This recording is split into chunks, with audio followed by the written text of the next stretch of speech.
Достар, сіздермен өте керемет жаңалықпен бөлісейін деп жатырмын. Каспиға кірсеңіз, госуслугиға кіресіздер, цифровые документыға кіресіздер.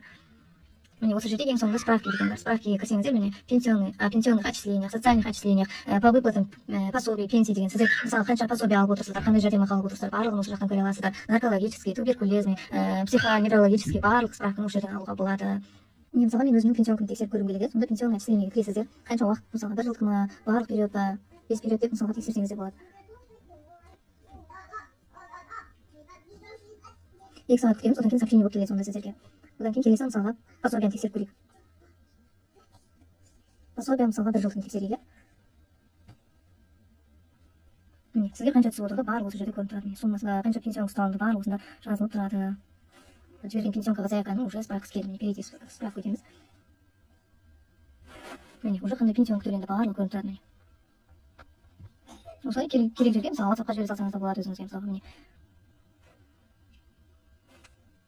бұл бізге өте керемет жаңалық деп ойлаймын.